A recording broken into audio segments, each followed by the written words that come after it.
अस्सलाम वालेकुम, हाजिर अपने नई वीडियो के साथ। तो आज का हमारा topic class 11 chemistry chapter number 4 state of matter यानी गैस हम पढ़ रहे हैं। तो इस चैप्टर में आज हम पढ़ने जा रहे हैं बेटा पैरामीटर ऑफ अ गैस। ठीक है, तो चार मुख्तलिफ पैरामीटर्स हैं हमारे पास। एक है वॉल्यूम, प्रेशर, टेम्परेचर और नंबर ऑफ मोल्स। तो ये हमें डिस्क्राइब करते हैं बेटा गैस को।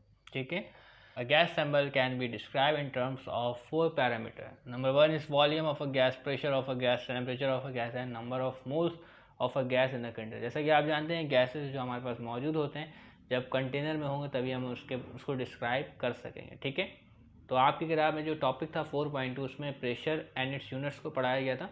तो लेकिन मैंने यहाँ पे तमाम चीज़ों को एक साथ शामिल कर दिया है ताकि हम तमाम चीज़ों को बारी बारी सीख सकें। ठीक है, तो सबसे पहले हम पढ़ लेते हैं बेटा वॉल्यूम के बारे में। तो वॉल्यूम क्या है बेटा?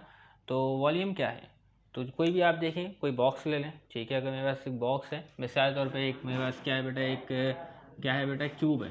ठीक है, ये क्यूब आप देख रहे हैं, तो क्यूब के अंदर क्या है बेटा, स्पेस मौजूद होता है। तो इसके अंदर कोई भी चीज़ जो है वो आसानी से आ सकती है। कोई अगर क्यूब मौजूद है तो उसमें लिक्विड भी आ सकता है, गैस भी आ सकता है। इसी तरीके से कोई सिलेंडर मौजूद है हमारे पास। ठीक है, तो उसके अंदर क्या होता है बेटा, 3 डायमेंशन में स्पेस होता है। 3 डायमेंशन में स्पेस होता है। ठीक है, तो यानी इसके अंदर कोई चीज़ जो है वो आसानी से आ सकती है, यानी इसके अंदर स्पेस मौजूद है किसी चीज़ को आने के लिए। ठीक है, सोचिए अगर सिलेंडर है तो इसमें अगर हम गैसेस को भरते हैं, तो अभी हम गैस के हवाले से पढ़ रहे हैं। तो सोचें ये सिलेंडर है, तो हम इसमें क्या बेटा गैस भरते हैं, तो हम थोड़ी सी गैस भरते हैं, थोड़ी सी। तो गैस का मॉलिक्यूल क्या यहीं रुका रहता है? नहीं, गैस का मॉलिक्यूल क्या होता है बेटा, पूरे सिलेंडर में यानी पूरे कंटेनर में फैल जाता है। ऐसा ही होता है ना, तो गैस का मॉलिक्यूल जो है वो पूरे कंटेनर में फैल जाएगा। ठीक है, और गैस भरे तो क्या होगा, गैसेस के मॉलिक्यूल करीब करीब आ जाएंगे, कंप्रेस होके अंदर जमा हो जाएंगे। और गैस भरे तो गैस के मॉलिक्यूल और कंप्रेस हो जाएंगे। ऐसा ही होता है ना, तो जब गैस के मॉलिक्यूल ज़्यादा भरेंगे बेटा प्रेशर में इजाफा हो जाएगा। ऐसा ही है, तो वॉल्यूम तो एक ही है लेकिन गैस क्या है बेटा, प्रेशर में इजाफा हो रहा है। तो हमने इन चारों चीज़ों को पढ़ना है। क्या बेटा, volume, pressure, temperature and number of moles. तो इसमें नंबर ऑफ मोल्स में भी इजाफा हो रहा है, प्रेशर में भी इजाफा हो रहा है। बात समझ में आ रही है आपको? तो इन चारों पैरामीटर्स को पढ़ना है। तो सबसे पहले हम पढ़ लेते हैं बेटा वॉल्यूम के बारे में। तो वॉल्यूम क्या है? The volume of the container is the volume of the gas sample. जो कंटेनर का वॉल्यूम होगा वही गैस सैंपल का वॉल्यूम होगा। ठीक है, क्योंकि गैस का सैंपल एक जगह पड़ा नहीं रहेगा बल्कि पूरे कंटेनर में फैला हुआ होगा। तो गैस के लिहाज से the volume of the container is the volume of gas. तो मिसाल तौर पर कोई कंटेनर हमारे पास 1 DM³ का, मिसाल के तौर पर। ठीक है, 1 DM³ या लीटर, बात एक ही है। 1 DM³ कहें या लीटर कहें, बात एक ही है। इस बात को आपने याद रखना है। ठीक है, तो ये हमारे पास एक क्यूब है कि कंटेनर कह लें, आम ज़बान में सबको कंटेनर शुमार कर लेते हैं। ठीक है, तो ये क्यूब है, अगर आपके पास 1 DM³ या 1 लीटर का, तो इसके अंदर आप जितनी भी गैस डालें तो गैस का वॉल्यूम क्या होगा बेटा, 1 लीटर होगा। गैस ज़्यादा डालें या कम डालें, सारी गैस क्या होगी बेटा, उसी 1 लीटर के अंदर मौजूद होगी, यानी 1 लीटर के वॉल्यूम में या 1 DM³ के वॉल्यूम में। ठीक है, तो the volume of the container is the volume of a gas sample. ठीक है, तो अब वॉल्यूम की SI यूनिट को देख लेते हैं। SI unit, international system of unit. तो वॉल्यूम की जो SI यूनिट है वो आपके पास है बेटा मीटर क्यूब, जिसको आप कहेंगे बेटा क्यूबिक मीटर।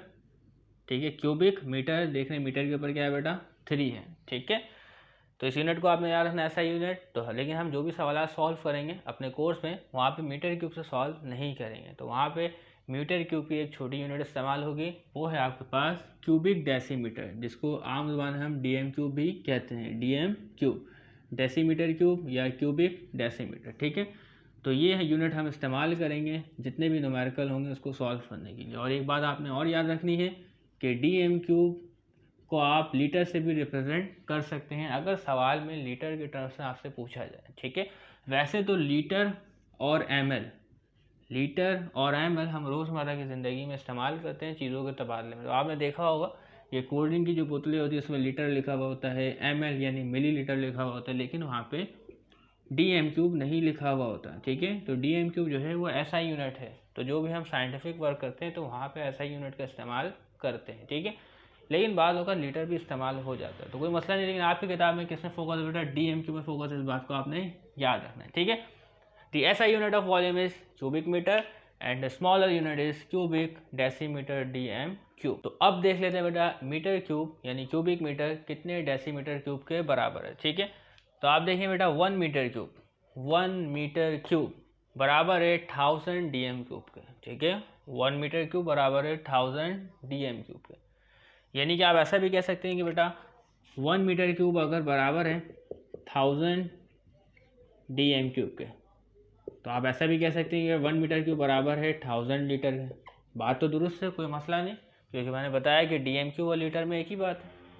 तो 1 मीटर क्यूब वॉल्यूम अगर किसी चीज़ का है तो मतलब वो इसके इक्विवेलेंट है बेटा 1000 लीटर या 1000 DM³ के इक्विवेलेंट। ठीक है, बात समझ में आ रही है, क्लियर है, कोई मसला तो नहीं। इसी तरीके से सोचें, अब आपके पास है बेटा 1 DM³, तो सोचें 1 DM³ किसके इक्विवेलेंट है, तो 1 DM³ बराबर है बेटा 1000 cm³ के। 1 DM³ बराबर है 1000 cm³ के। अब cm³ का आप रिप्रेजेंट करने के लिए ml भी इस्तेमाल करते हैं। तो हमारे कोल्ड ड्रिंक्स की बोतल जब आप देखते हैं तो वहाँ पे ml का वर्ड इस्तेमाल होता है, cm³ इस्तेमाल नहीं होता, क्योंकि एक आम इंसान को cm³ से कोई ताल्लुक नहीं है। ठीक है, एक आम इंसान को cm³ से वास्ता नहीं, लेकिन जब साइंटिफिक कैलकुलेशन करते हैं तो वहाँ पे हम cm³ इस्तेमाल करते हैं, DM³ इस्तेमाल करते हैं और मीटर क्यूब को इस्तेमाल करते हैं। ठीक है, तो cm³ और ml इक्वलेंट है। ठीक है, तो इसी तरीके से अगर 1 DM³ बराबर है 1000 cm³ के, ठीक है, तो इसी तरीके से 1 DM³ जो है वो कितने ml के बराबर होगा, तो 1 DM³ बराबर होगा बेटा 1000 ml के। ठीक है, उम्मीद करते हैं ये तमाम बातें आपको समझ में आ गई होंगी। ठीक है, तो वॉल्यूम को पढ़ने के बाद इसकी यूनिट कन्वर्जन को देख लेते हैं। ठीक है, कि DM³ से आप cm³ में किस तरीके से जाएंगे और cm³ से DM³ में किस तरीके से आएंगे। ठीक है, तो पहला सवाल है हमारे पास, कन्वर्ट 5 DM³ टू cm³। तो आज इसको चेक करते हैं किस तरीके से सॉल्व होगा हमारे पास। तो आप जानते हैं, अभी पहला सवाल सॉल्व कर रहे हैं। ठीक है, तो आप जानते हैं कि 1 DM³ बराबर होता है 1000 cm³, ऐसे ही है। ठीक है, तो हमें दिया गया बेटा 5 DM³, तो आपने क्या करना है 5 को मल्टीप्लाई करवा देना है बोथ साइड। ठीक है, एक बार इधर करवाया, अब एक बार इधर करवाते हैं। तो देखिए अभी मल्टीप्लाई करवाते हैं, ये मल्टीप्लाई करवा दिए। ठीक है, तो हमें क्या अब cm³ में से पता चल जाएगा। तो जब 1000 5 से मल्टीप्लाई हो तो 5000 आएगा। ठीक है, तो 5 DM³ बराबर होता है 5000 cm³ के। ठीक है, तो इस तरीके से हमने cm³ में कन्वर्ट कर लिया, जो कि बहुत ही आसान है। ठीक है, तो इसी तरीके से आप चाहते हैं 650 cm³ कन्वर्ट करें DM³ में, तो वो किस तरीके से करेंगे आज इसको भी देख लेते हैं। ठीक है, तो आप जानते हैं कि 1000 cm³ बराबर होता है 1 DM³ के, ऐसे ही जानते हैं ना या नहीं जानते। ठीक है, तो 1 cm³ का मालूम करें कि 1 cm³ कितने DM³ के बराबर होता है। तो होगा क्या इसमें कि 1000 जो है वो डिवाइड में जाएगा 1 के। ठीक है, 1000 जो है वो डिवाइड में जाएगा 1 के। ठीक है, तो 1 cm³ बराबर होता है इतने DM³ के। चैप्टर 1 में आपने यूनिटरी मेथड करा है ना, बिल्कुल वैसे ही काम होता है। ठीक है, तो 1 cm³ बराबर है इतने DM³ के। तो हमें मालूम करना है बेटा 650 cm³ का। तो 650 को आप क्या करेंगे, दोनों साइड मल्टीप्लाई कर देंगे। ठीक है, तो 650 cm³ इस साइड मल्टीप्लाई होकर लेफ्ट हैंड साइड में, राइट हैंड साइड में मल्टीप्लाई करें। ठीक है, तो देखें अभी किस तरीके से 650। ठीक है, तो अब आपने क्या करना है, इसको सॉल्व करना है और आपको वैल्यू पता चल जाएगी। तो करना है क्या, 650 को डिवाइड करना है 1000 से, तो आपके पास वैल्यू आएगी 0.65 DM³। ठीक है, तो 650 cm³ बराबर होता है 0.65 DM³ के। तो इस तरीके से इसको सॉल्व करते हैं। ठीक है, तो उम्मीद करते हैं तमाम बातें आपको समझ में आ गई होगी। तो अब बढ़ते हैं प्रेशर की जानिब। तो अब दूसरा पैरामीटर प्रेशर को देखते हैं। तो आज इसकी डेफिनेशन पढ़ते हैं। तो द मैग्नीट्यूड ऑफ फोर्स। ठीक है, तो फोर्स की एक मैग्नीट्यूड होती है, फोर्स जैसे कि 5 न्यूटन भी हो सकता है, 10 न्यूटन भी हो सकता है, 20 न्यूटन भी हो सकता है। तो the magnitude of force that is applied on the surface. तो फोर्स जो है वो किसी सरफेस पर ही लगता है, ऐसे ही है ना। अगर सोचिए मेरा हाथ इस तरीके से एयर में, तो ऊपर के एयर के मॉलिक्यूल है, तो वो इसके ऊपर प्रेशर लगाएंगे, ऐसे ही ना। किसके ऊपर लगाएंगे बेटा, हाथ की सरफेस के ऊपर। तो अगर मैं कोई और चीज़ ले आऊँ यहाँ पे, इधर भी है क्या लग रहा है बेटा, प्रेशर लग रहा है। किसके ऊपर लग रहा है, इसी सरफेस के ऊपर लग रहा है, किसी ऑब्जेक्ट के। ये क्या है बेटा, ऑब्जेक्ट है। ठीक है, the magnitude of force that is applied on the surface of an object. ये तो बात क्लियर है। तो फोर्स जो लगेगी किसी भी ऑब्जेक्ट के सरफेस पर लगेगी। अब आगे जो बात देखिए, इस पर गौर करिएगा, पर यूनिट एरिया। ठीक है, तो किसी एरिया पर क्या करेगी बेटा, एक्ट करेगी फोर्स। और एरिया कितना है बेटा, पर यूनिट एरिया, यानी एक एरिया पर। ठीक है, 1 स्क्वायर मीटर एरिया। ठीक है, तो पहले तो इसका फॉर्मूला देखिए, वो क्या होगा कि प्रेशर जो है वो बराबर होगा। ठीक है, P for pressure, force that is applied on the surface of an object पर यूनिट एरिया। तो फोर्स जो है वो अप्लाई होगा किससे बेटा, पर यूनिट एरिया पर। ठीक है, तो pressure is equal to force per unit area. ठीक है, तो फोर्स अप्लाई होगा बेटा एरिया पर। तो अब देखिए एरिया हमारे पास क्या होगा, मिसाल तौर पर सोचिए एक एरिया है हमारे पास यूनिट एरिया। तो यूनिट एरिया आप निकालते हैं किस तरीके से, तो एरिया जो है वो एक ड्राइव क्वांटिटी है, ठीक है, यानी कि 2 यूनिट्स को आप मल्टीप्लाई करते हैं तो आपके पास एरिया आता है। और एरिया की जो यूनिट होती है, ऐसा यूनिट वो होती है आपके पास मीटर स्क्वायर। तो ये मीटर स्क्वायर किस तरीके से आता है और एरिया आप किस तरीके से कैलकुलेट करते हैं, तो आए ज़रा देखें। तो सोचें ये एक सरफेस है, हमें इसका एरिया कैलकुलेट करना है। तो अगर सोचें एरिया कैलकुलेट करना है तो हमें 2 साइड्स को मल्टीप्लाई करना पड़ता है। कोई सी भी 2 साइड्स ले लें, ठीक है। तो अगर इस साइड की जो लेंथ है वो है आपके पास 1 मीटर, ठीक है, और इस साइड की भी लेंथ है आपके पास 1 मीटर। तो एरिया आपने कभी छोटी क्लास में मालूम किया है, area is equal to length multiply by breadth, ठीक है। तो लेंथ 1 मीटर, ब्रेथ 1 मीटर, तो ये मल्टीप्लाई हो, ये आपके पास आएगा 1 मीटर स्क्वायर, ठीक है। तो ये सरफेस का एरिया है। बात समझ में आ रही। तो जो भी फोर्स इस यूनिट एरिया पे लग रही है उसको आप क्या कहेंगे बेटा, प्रेशर कहेंगे, ठीक है। The magnitude of force that is applied on the surface of an object पर यूनिट एरिया। तो ये जो भी एरिया है हमारे पास, ये कितना है बेटा, 1 मीटर स्क्वायर या 1 स्क्वायर मीटर, ठीक है। समझ में आ रही बात। तो इस पर भी जो फोर्स अप्लाई होगी 1 मीटर स्क्वायर के एरिया पर, उसको आप क्या कहेंगे बेटा, प्रेशर कहेंगे, ठीक है। क्लियर है। तो फॉर्मूला भी यही है, देखें, pressure is equal to force per unit area. तो पर यूनिट एरिया में जितना भी फोर्स अप्लाई हो उसको आप क्या कहेंगे बेटा, प्रेशर। तो पर यूनिट एरिया में ज़्यादा फोर्स भी अप्लाई हो सकता है और पर यूनिट एरिया में कम फोर्स भी अप्लाई हो सकता है। और अगर पर यूनिट एरिया में फोर्स 50 न्यूटन अप्लाई हो रहा है, ठीक है, पर यूनिट एरिया में फोर्स जो है 50 न्यूटन अप्लाई हो रहा है, ठीक है, और एक और पर यूनिट एरिया में फोर्स जो है वो 100 न्यूटन अप्लाई हो रहा है, तो प्रेशर किस में ज़्यादा होगा, 100 न्यूटन वाले में कि 50 न्यूटन वाले में। तो प्रेशर जो है वो सबसे ज़्यादा होगा बेटा 100 न्यूटन वाले में, ठीक है। बात समझ में आ रही है। तो आज देखिए इसका यूनिट क्या होगा हमारे पास, P is equal to force per unit area. Force की यूनिट जो होती है, फोर्स की यूनिट होती है आपके पास न्यूटन, ठीक है, और एरिया की जो यूनिट होती है वो होती है मीटर स्क्वायर, ठीक है। तो ये क्या हो गया आपके पास, न्यूटन पर मीटर स्क्वायर, ठीक है। तो ये प्रेशर की यूनिट है न्यूटन पर मीटर स्क्वायर। तो यहाँ पे हम लिख सकते हैं the SI unit of pressure is newton per metre square which is known as pascal. तो हम इसको पास्कल के नाम से जानते हैं कि इसको बेटा न्यूटन पर मीटर स्क्वायर, क्योंकि पास्कल ने प्रेशर के ऊपर अच्छा खासा काम किया था, तो इसकी यूनिट को पास्कल के नाम से मंसूब कर दिया गया है उनके ऑनर में, ठीक है। तो अब पास्कल को आप किस तरीके से डिफाइन करेंगे, तो पास्कल की भी डेफिनेशन है हमारे पास। तो आज इसको देखते हैं कि पास्कल को आप किस तरीके से डिफाइन करेंगे। तो pascal 1 newton force that is distributed at an area of 1 square metre, ठीक है। तो ये 1 स्क्वायर मीटर का एरिया है, ठीक है। सपोज करें ये 1 स्क्वायर मीटर का एरिया है, यानी कि इसकी लेंथ 1 मीटर, इसकी लेंथ 1 मीटर। तो इसके ऊपर अगर क्या है बेटा 1 न्यूटन फोर्स अप्लाई हो रही है, इस यूनिट्स एरिया के ऊपर क्या है बेटा 1 न्यूटन फोर्स अप्लाई हो रही है, तो वो कहलाएगा बेटा 1 पास्कल प्रेशर, ठीक है। और अगर इसी यूनिट के ऊपर, यूनिट एरिया के ऊपर 2 न्यूटन फोर्स अप्लाई हो रही है, तो वो कहलाएगा 2 पास्कल प्रेशर, ठीक है। और अगर इसी यूनिट एरिया के ऊपर 10 न्यूटन फोर्स अप्लाई हो रही है, तो वो प्रेशर कहलाएगा 10 पास्कल, ठीक है। क्लियर है। तो दोबारा पढ़ें बेटा पास्कल के बारे में। 1 न्यूटन फोर्स, तो पास्कल ये नहीं 1 पास्कल, ठीक है। तो 1 newton force that is distributed at an area of 1 square metre, ठीक है। तो ये 1 स्क्वायर मीटर का एरिया है, ये 1 मीटर स्क्वायर, तो उसको आप कहेंगे बेटा पास्कल, 1 पास्कल, जब 1 न्यूटन फोर्स अप्लाई हो, ठीक है। इसी तरीके से प्रेशर के कुछ इंटर रिलेशंस हमारे पास मौजूद है, तो मुख्तलिफ यूनिट्स हमारे पास। तो आज देखें तो alternative units of pressure and their interrelation, ठीक है। तो प्रेशर की मुख्तलिफ यूनिट्स हैं और उसके दरमियान इंटर रिलेशन है। तो आज इसको देखते हैं वो क्या है हमारे पास। तो 1 एटमॉस्फेरिक प्रेशर जो है वो बराबर होता है, ठीक है, 1,01,325 पा, ठीक है। पा यानी शॉर्ट में पास्कल को पी ए से रिप्रेजेंट करेंगे। तो 1 एटमॉस्फेरिक प्रेशर जो बराबर होता है 101,325 पा, ठीक है। तो हमारा जो सी लेवल है, ठीक है, सी लेवल, क्योंकि हमारे इर्द गिर्द में क्या है बेटा, दुनिया के अराउंड क्या है बेटा, एयर मौजूद है, मिक्सचर ऑफ गैसेज मौजूद है। तो मिक्सचर ऑफ गैसेज जो है वो डाउन द अर्थ क्या लगाते हैं बेटा, प्रेशर लगाते हैं, ठीक है। तो सी लेवल पे समुद्री सतह जो है वो ज़मीन से नीचे होती है, तभी तो समुद्र का पानी समुद्र में ही मौजूद होता है, बाहर नहीं आता, ठीक है। तो सी लेवल यानी समुद्री सतह पे जो प्रेशर होता है, कौन सा प्रेशर, एटमॉस्फेरिक प्रेशर, ठीक है, जो एटमॉस्फेयर लगाते हैं वो होता है आपके पास 1 एटमॉस्फेरिक प्रेशर, यानी कि 180। तो सी लेवल पे जो प्रेशर होता है वो होता है 1 एटमॉस्फेरिक प्रेशर, ठीक है। तो 1 एटमॉस्फेरिक प्रेशर जो बराबर होता है वो होता है बेटा 101,325 पा। क्लियर है।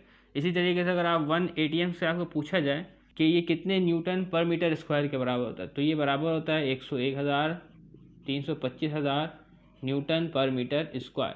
तो इसी न्यूटन पर मीटर स्क्वायर को रिप्लेस करके हमने क्या लिखा है बेटा, पा लिखा है। ठीक है, तो इससे भी कोई मसला नहीं, तो ये आपको याद रहना चाहिए। ठीक है, और इसी तरीके से अगर आप चाहें तो इसको क्या कर सकते हैं बेटा, ये पास्कल को किलो पास्कल में तब्दील कर सकते हैं। जैसे कि पास्कल है ना, तो आप चाहें तो इसके क्या है बेटा, प्रीफिक्स लगा दें और उसको तब्दील कर दें बेटा किलो पास्कल में। ठीक है, तो पास्कल को अगर मैं किलो पास्कल में कन्वर्ट करके आपको दिखाऊं तो देखें कैसे होगा बेटा। 1 एटमॉस्फेरिक प्रेशर कितने किलो पास्कल के बराबर होता है। ठीक है, तो आप क्या करेंगे, इसमें से जो पॉइंट है इसको डिस्प्लेस करेंगे अप टू 3 पॉइंट, 3 डिजिट। ठीक है, तो ये आपके पास हो जाएगा 101,325 किलो पा। ठीक है, यानी किलो पास्कल। ठीक है, तो इस तरीके से जो पास्कल था अब चेंज हो गया, किसमें चेंज हो गया बेटा, किलो पास्कल में। क्लियर है। ठीक है, तो इसको हमने इस तरीके से चेंज कर दिया। अब इसके अलावा आप कुछ इंटर रिलेशन है हमारे पास, इसको देख लेते हैं। इसके अलावा 1 एटमॉस्फेरिक प्रेशर बराबर होता है 760 मिलीमीटर मरकरी। तो हमारे पास प्रेशर नापने का एक आला होता है जिसका नाम होता है बैरोमीटर। ठीक है, तो बैरोमीटर में एक कॉलम लगाया जाता है। ठीक है, एक कॉलम लगाया जाता है, इस तरीके से हमारे पास बैरोमीटर होता है, उसके ऊपर क्या है बेटा, एक कॉलम होता है। ठीक है, तो इसमें क्या है बेटा, मरकरी मौजूद होता है, और इसमें क्या है बेटा, कुछ नंबरिंग मौजूद होती है हमारे पास डिजिट्स कैलकुलेशन के लिए। ठीक है, तो मरकरी जब यहाँ पर होता है तो वो होता है 760 मिलीमीटर, 760 मिलीमीटर होता है। ठीक है, मरकरी का लेवल है, तो यहाँ से गिनती शुरू होगी 0 से लेकर 760 मिलीमीटर। तो मरकरी जो है यहाँ पर लेवल होता है। ठीक है, हमारे इर्द गिर्द के एटमॉस्फेरिक प्रेशर के मुताबिक। ठीक है, मरकरी कहाँ पर रुका होता है बेटा, 760 मिलीमीटर पर रुका हुआ होता है। और आप जानते हैं कि आपके बाहर आउटसाइड जो प्रेशर है वो कितना होता है बेटा, 1 एटमॉस्फेयर होता है। ठीक है, तो क्या है बेटा, हम 760 मिलीमीटर मरकरी को बराबर ले लेते हैं 1 ATM के। ठीक है, तो 760 मिलीमीटर मरकरी को बराबर ले लेते हैं कितने प्रेशर के बेटा, 1 एटमॉस्फेरिक प्रेशर के।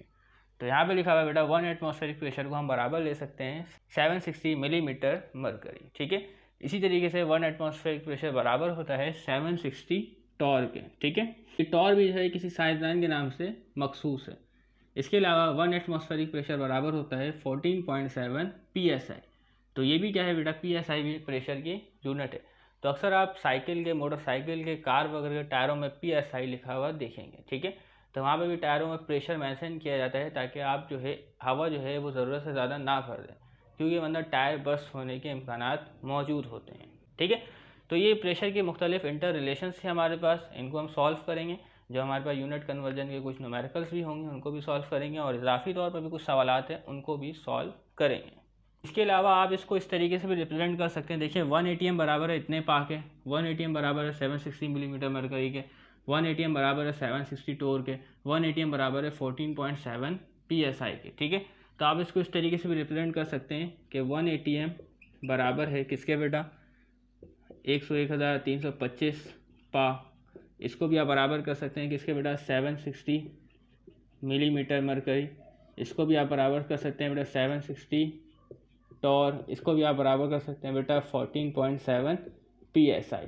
अब PSI की फुल फॉर्म क्या है बेटा, PSI की फुल फॉर्म आपके पास होगी पाउंड पर स्क्वायर इंच। ठीक है, पाउंड पर स्क्वायर इंच। ठीक है, तो ये यूनिट भी आपको याद रहनी चाहिए। और इसके अलावा और भी कुछ चीज़ें हैं उनको डिस्कस कर लेते हैं। The atmosphere of a planet is a mixture of gases. तो हमारे जो एटमॉस्फेयर है वो मिक्सचर ऑफ गैसेस से भरा पड़ा है। तो वो जो गैसेस हैं वो क्या है बेटा, अर्थ की सरफेस पर क्या है बेटा, एक प्रेशर लगाती हैं। ठीक है, क्योंकि अर्थ में भी क्या है बेटा, ग्रेविटी मौजूद है, तो एयर के मॉलिक्यूल को अपने तरफ भी खींचती हैं।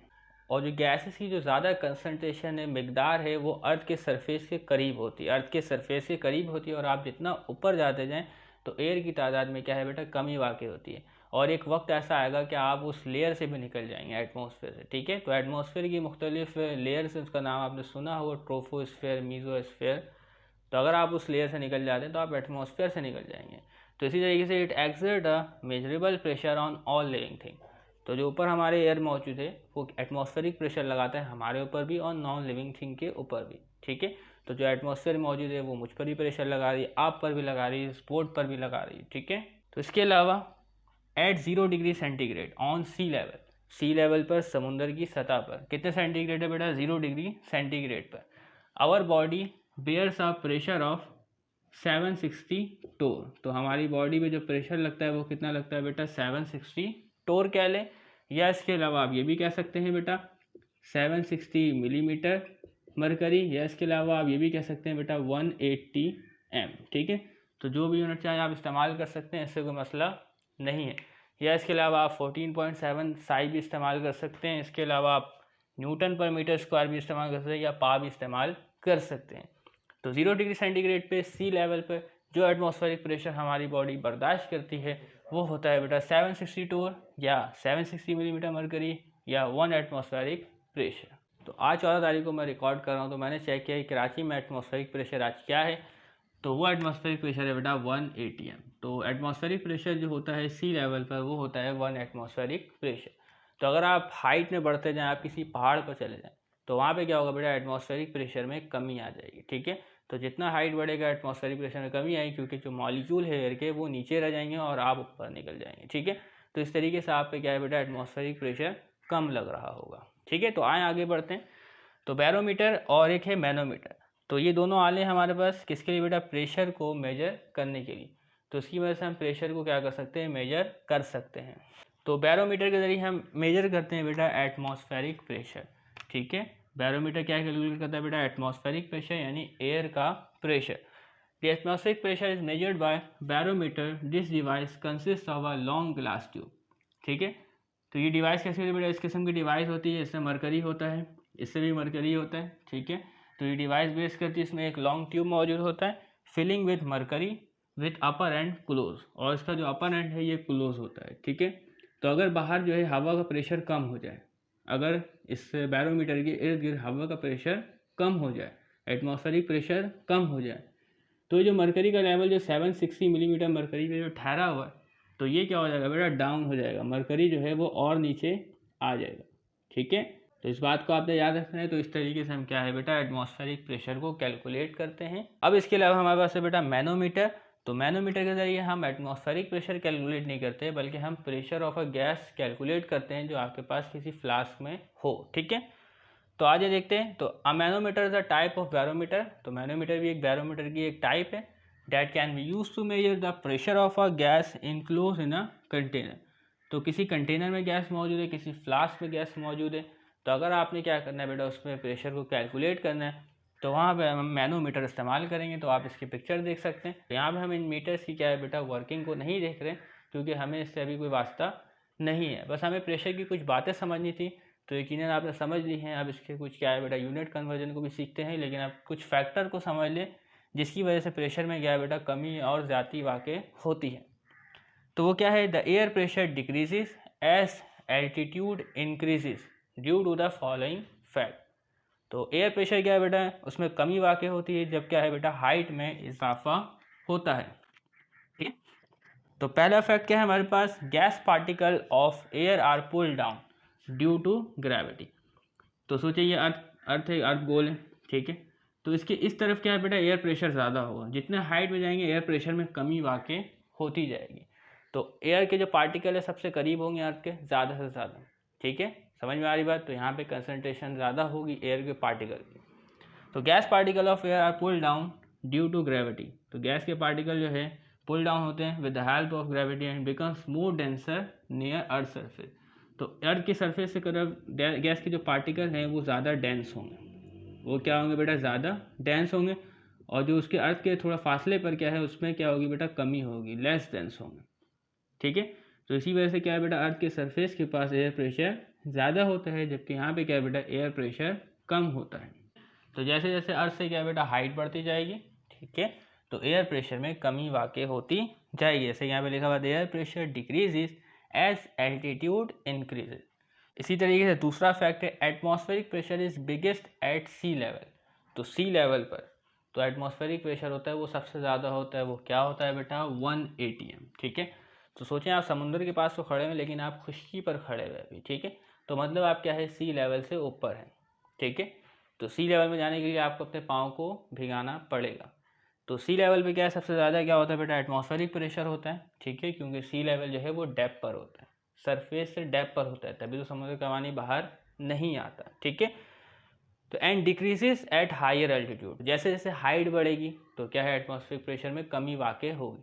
इसी तरीके से पाकिस्तान में जो बुलंद चोटी है जिसका नाम है आपके पास K2, ठीक है। तो अगर K2 की पहाड़ी पे एटमॉस्फेरिक प्रेशर कैलकुलेट किया जाए बाय यूजिंग बैरोमीटर, तो वहाँ पे एटमॉस्फेरिक प्रेशर जो है वो आपके पास 200 से लेके 400 मिलीमीटर मरकरी जो है वो रिकॉर्ड होगा, ठीक है। ये मैंने एक इसके अंदर रेंज बताया, तो मैंने स्टडी किया तो मुझे एक ख़ास वैल्यू मिली थी, लेकिन ये रेंज में क्या है बेटा तब्दीली वाकई होती रहती है, तो मैंने एक काफ़ी लॉन्ग रेंज लिखी है, तो इसी के अंदर पाई जाएगी।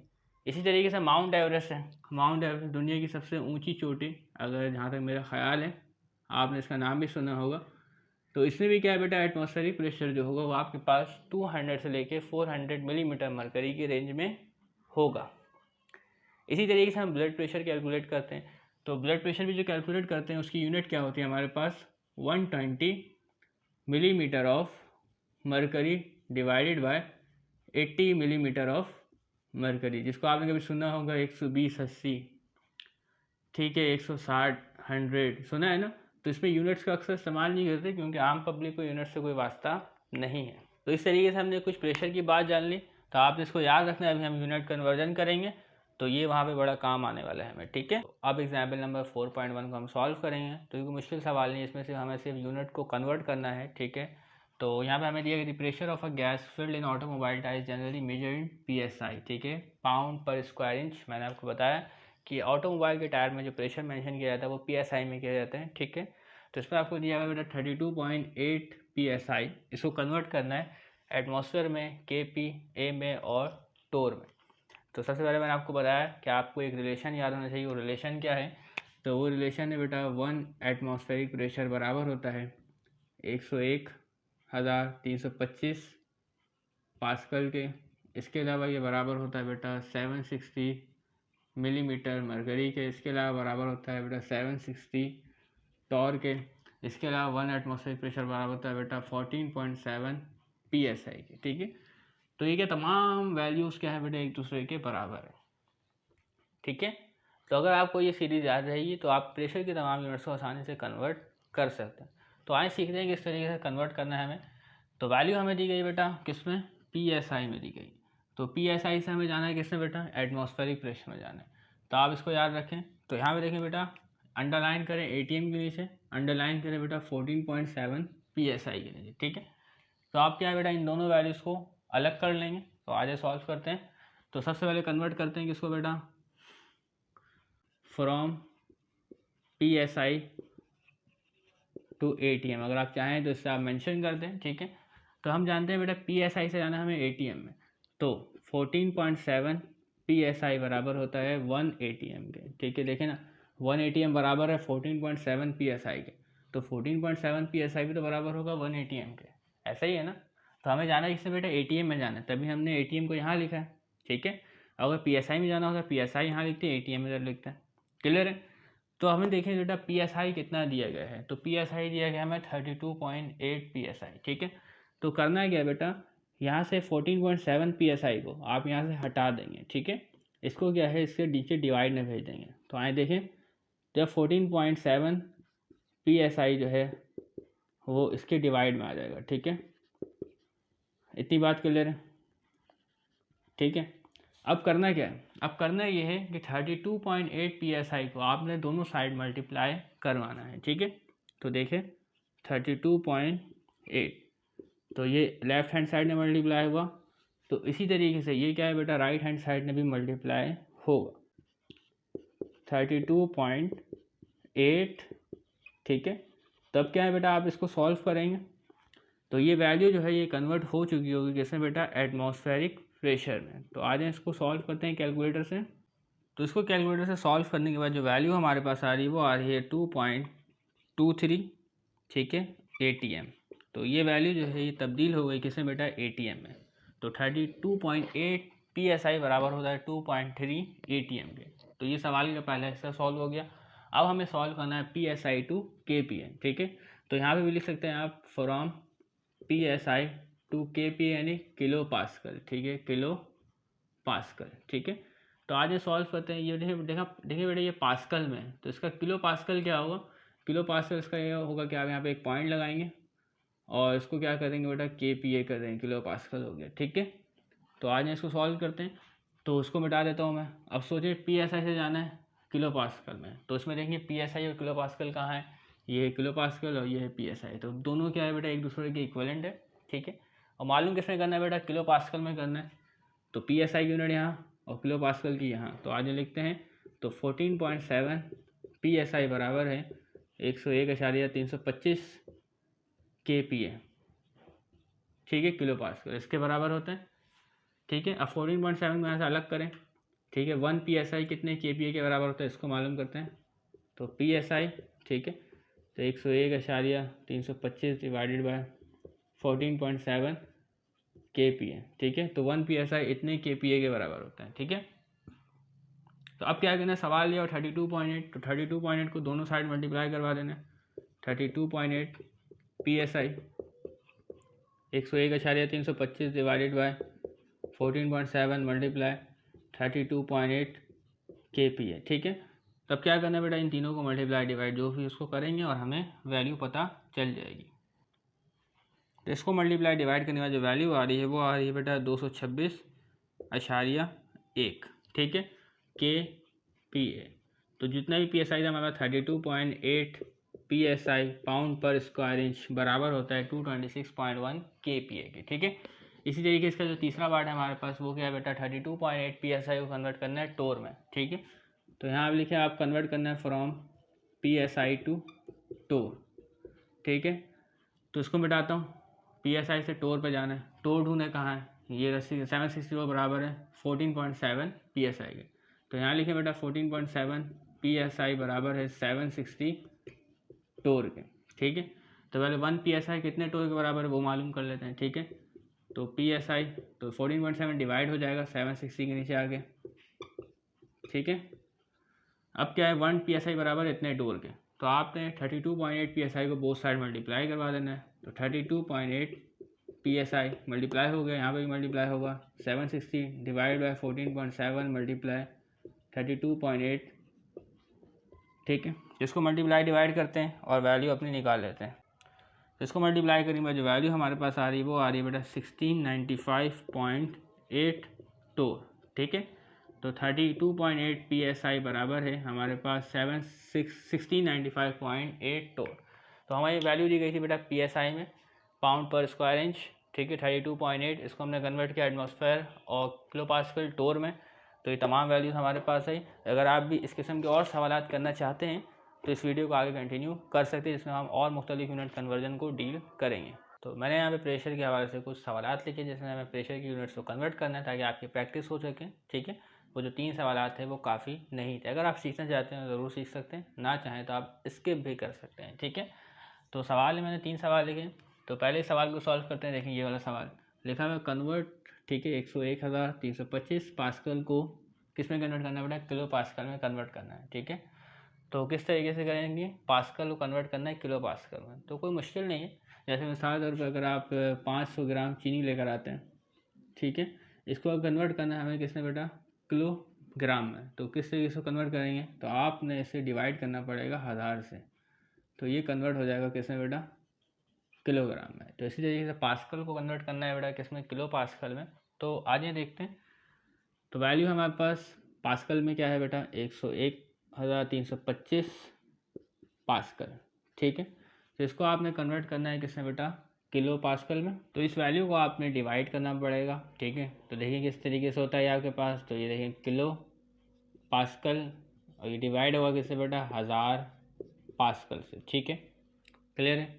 तो ये क्या है बेटा, पास्कल से पास्कल की यूनिट कैंसिल हो जाएगी और जब आप इसको डिवाइड करेंगे 101.325 को 1000 से, ठीक, तो इसको डिवाइड करने से जो वैल्यू आती है हमारे पास वो आती है बेटा 101.325। ये पास्कल से पास्कल कट गया तो ये आया हमारे पास किलो पास्कल। ठीक है, तो इस तरीके से क्या है बेटा, आप इसको कन्वर्ट कर सकते हैं। कैसे बेटा, पास्कल से किलो पास्कल में। तो अब आज हम 2 सवाल को सॉल्व करते हैं। तो इसमें सबसे पहला वाला सवाल सॉल्व करते हैं। इसमें हमें लिखा कन्वर्ट टू एटमॉस्फेरिक प्रेशर को कन्वर्ट करना है मिलीमीटर, टॉर्क, साई और KPA में। ठीक है, तो आज हम सॉल्व करते हैं। तो सबसे पहले हमें कन्वर्ट करना है बेटा, इसमें हम पहले 4 कॉलम बना लेते हैं ताकि हम बारी बारी तमाम सवाल को सॉल्व कर सकें और कोई गलती ना हो। देखें ATM से जाना है, कन्वर्ट करना है सॉल्यूशन, ठीक है, फ्रॉम ATM टू mmHg, ठीक है। तो यहाँ देख लिया बेटा 1 ATM बराबर होता है 760 मिलीमीटर मरकरी के। तो यहाँ लिख लेते हैं कि 1 ATM बराबर होता है 760 mmHg, ठीक है। आपको दिया कितना है कि ATM 2 ATM दिया गया, तो 2 ATM से मल्टीप्लाई कर दें बोथ साइड, तो 2 ATM, ठीक है, 2 ATM से मल्टीप्लाई कर दें बेटा बोथ साइड। तो जब ये मल्टीप्लाई होगा तो आपके पास कितना आएगा बेटा, तो ये आएगा मल्टीप्लाई होने पे 1520 मिलीमीटर मरकरी, ठीक है। तो 2 एटमॉस्फेरिक प्रेशर बराबर होता है 1520 मिलीमीटर मरकरी। इसी तरीके से अगर 2 एटमॉस्फेरिक प्रेशर को कन्वर्ट करना है फ्रॉम ATM टू किसमें बेटा, टोर में, तो मिलीमीटर मरकरी और टोर दोनों बराबर होते हैं, तो जितना मिलीमीटर मरकरी आया उतना ही टोर आपके पास आएगा, ठीक है। लेकिन मैं इसको करके दिखा देता हूँ, अगर आपको आता है तो आप स्किप हो जाए। तो इसमें देखिए ATM से जाना है टोर में, इसको मिटाता हूँ मैं, ठीक है, ATM से टोर में, तो 1 एटमॉस्फेरिक प्रेशर बराबर होता है 760 टोर के, ठीक है। ATM कितना ही है, 2 ATM दिया गया, 2 से मल्टीप्लाई कर दें बोथ साइड, ठीक है, क्योंकि यहाँ पे यूनिट ATM मौजूद है, तो 760 मल्टीप्लाई बाई 2 टोर, तो ये आएगा आपके पास 1520 टोर। तो 2 एटमॉस्फेरिक प्रेशर बराबर होता है 1520 टोर के। इसी तरीके से आप कन्वर्ट करना बेटा ATM से किसने बेटा, ATM से PSI, ठीक है। तो आ जाए देखते हैं किस तरीके से करना है। तो देखिए 1 एटमॉस्फेरिक प्रेशर से PSI, तो 1 ATM बराबर होता है, तो 1 ATM बराबर होता है 14.7 PSI के, ठीक है। तो आपने ATM दिया गया 2, तो 2 ATM को बोथ साइड मल्टीप्लाई करवा दें, ठीक है। तो ये मल्टीप्लाई होने पे आपके पास आएगा 29.4 PSI, ठीक है। तो 2 ATM बराबर होगा 29.4 PSI। इसी तरीके से अगर आपने 2 ATM को कन्वर्ट करना है किलो पास्कल में, तो आ जाए करते हैं, तो इसको मिटाएं, तो 1 ATM बराबर होता है 101.325 किलो पार, ठीक है। तो आ जाए सॉल्व करते हैं, तो फ्रॉम ATM टू KPA, ठीक है। तो 1 ATM बराबर होता है 101.325 किलो पास्कल, ठीक है। दिया कितना गया, 2 ATM दिया गया, ठीक है। तो 2 ATM जब बोथ साइड 2 से मल्टीप्लाई कर दें, ठीक है, तो जब आप इसको मल्टीप्लाई करेंगे तो आपके पास किलो पास्कल में आंसर आ जाएगा। तो ये हमारे पास आ रहा है 202.65 किलो पास्कल, ठीक है। तो इस तरीके से हमने इस सवाल को सॉल्व कर लिया।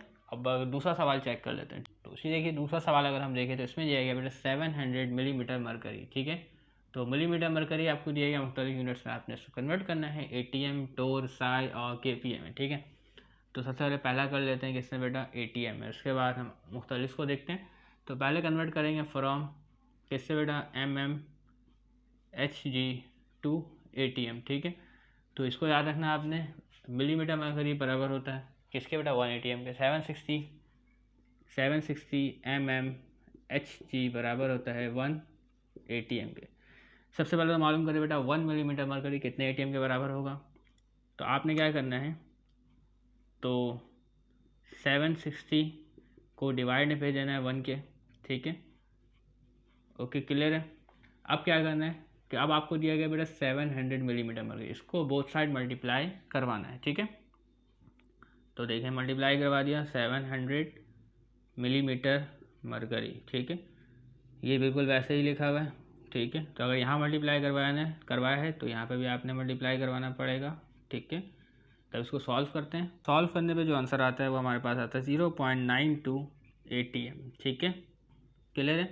तो अगर हमारे पास जो बैरोमीटर है उसमें जो मरकरी का कॉलम है वो आ रहा है 700 मिलीमीटर मरकरी, तो एटमॉस्फेरिक प्रेशर जो बाहर होगा वो होगा 0.92, ठीक है। तो 700 मिलीमीटर मरकरी बराबर होता है 0.92 एटमॉस्फेरिक प्रेशर। इसी तरीके आप कन्वर्ट करना बेटा mmHg से टोर में, ठीक है। तो आगे करते हैं फ्रॉम mmHg टू टोर, ठीक है। तो आगे देखते हैं, सबसे पहले इसको मिटाएं, तो 760 mmHg बराबर होता है 760 टोर के, ठीक है ना। तो देखते हैं, तो 760 mmHg बराबर होता है 760 टोर के। इसमें जो आंसर आएगा ना, जितना मिलीमीटर मरकरी है उतना ही आंसर टोर में आएगा। तो अगर 700 मिलीमीटर मरकरी आ रहा है तो टोर में भी 700 टोर आएगा, ठीक है। तो आज देख लें क्या हिसाब है। तो इसमें क्या, सबसे पहले आप यूनिट का मालूम कर लें। तो क्या करना है आपने, 760 को डिवाइड में भेजना है। ये 760 पहले से मौजूद, ये डिवाइड में आ गया 760, ठीक है। अब क्या करना है, इसको मल्टीप्लाई कर देना है बोथ साइड, ठीक है। मालूम करना है 700 का, तो बोथ साइड मल्टीप्लाई करें, ठीक है। तो इस साइड नहीं मल्टीप्लाई होगा, इज इक्वल टू के इस साइड, ठीक है। ये रहा मल्टीप्लाई हो गया, ओके। इसमें क्या हुआ, 760 कट गया, तो 700 मिलीमीटर मरकरी में जो टोर होता है वो होता है 700 टोर। ये देखें, क्लियर है, ओके। 2 हो गया। अब क्या है, 700 मिलीमीटर मरकरी को चेंज करना है PSI में, ठीक है। तो 760 मिलीमीटर मरकरी बराबर होता है 14.7 PSI में। तो आ जाए, तो फ्रॉम mmHg टू PSI, तो 760 मिलीमीटर मरकरी बराबर होता है 14.7 PSI के। तो यूनिट मिलीमीटर मरकरी का मालूम करें तो क्या करना पड़ेगा, आपने 760 को डिवाइड में भेजना पड़ेगा 14.7 के, ठीक है। अब अगली बार क्या करना है, तो 700 को मल्टीप्लाई करें बोथ साइड, तो 700 mmHg मल्टीप्लाई हो गया, इस साइड ही मल्टीप्लाई करेंगे 14.7 डिवाइडेड बाई 760, ये मल्टीप्लाई हुआ 700, ठीक है। तो इसको सॉल्व करते देखते हैं आंसर क्या आता है। तो इसको डिवाइड करने में जो हमारे पास आंसर आता है वो आता है बेटा 13.53 PSI, ठीक है। तो 700 मिली मरकरी बराबर होता है 13.53 PSI है, ठीक है। अब इसी तरीके से 700 मिली मरकरी को चेंज करना है किलो पास्कल में, ठीक है। तो आज ये करते हैं इसको मिटाए सबसे पहले। तो 700 मिलीमीटर मरकरी बराबर होता है इतने किलो पास्कल के। तो लिखते हैं from mmHg to kPa kilopascal. तो 760 mmHg बराबर होता है 101.325 किलो पास्कल, ठीक है। तो पहले 1 मिलीमीटर मरकरी का मालूम करें, तो क्या करना पड़ेगा, 760 को डिवाइड में भेजेंगे 101.325 के नीचे, ठीक है। तो अब क्या करना है, ये यूनिट का पता चल गया हमें। तो 1 मिलीमीटर मरकरी इतने kPa के बराबर होता है। तो 700 मिली मरकरी कितने के बराबर होगा, तो आपने 700 को मल्टीप्लाई करना है बोथ साइड, ठीक है। तो आप देख सकते हैं 760 ये मल्टीप्लाई हुआ 700 बोथ साइड। इसको सॉल्व कर देखते हैं आंसर क्या आता है। तो इसको डिवाइड करें, जो आंसर आ रहा है हमारे पास वो आ रहा है 93.325 kPa, ठीक है। तो इस तरीके से हमने इसको कन्वर्ट कर दिया किलो पास्कल में, ठीक है। तो उम्मीद करते हैं तमाम बातें आपको क्लियर हो गई होंगी। तो आज के लिए इतना ही काफ़ी है, जिसमें आज हमने पढ़ा वॉल्यूम और प्रेशर के बारे में। तो उम्मीद करते हैं तमाम बातें आपको क्लियर हो गई होंगी। तब तक के लिए ज़्यादा दीजिएगा, चैनल को सब्सक्राइब कीजिएगा। अल्लाह हाफ़िज़।